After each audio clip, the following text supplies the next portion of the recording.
Hi everyone, welcome to Module 5, Chapter 8 about team leadership and Chapter 8 in Greaves about relationship building. This week's topic is basically about how do you lead teams, what are the different types of teams, what are effective teams, how do you conduct meetings in teams, and then your emotional intelligence topic is about relationship building, and they just connect really nicely. You basically have 4 big assignments this week. 1, of course, you'll take the quiz, which is on Chapter 8, Lucier. 2, you will have a discussion, and what I want you to do in this discussion is I want you to think about an old manager or a previous manager or a teacher or somebody that you would have worked with that you would consider, or no, you wouldn't necessarily have to work with them, a great relationship builder.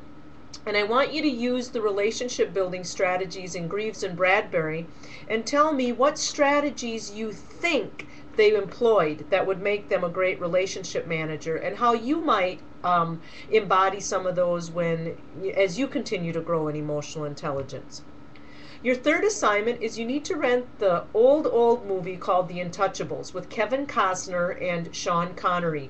You can get it at your local video store. You can sometimes get it at the library. You can purchase it at various retailers. But anyway, you need to get your hands on the movie called The Untouchables and then fill out the worksheet.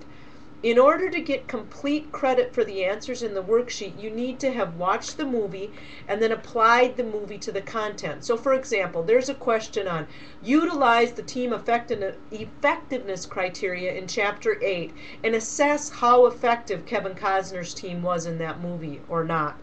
And then you need to assess Kevin Costner's overall leadership based on past chapters that we've read. So be sure to read the instructions carefully on that assignment because I'd hate for you to miss points. Your research assignment this week is fairly important, even though you don't need to hand anything in.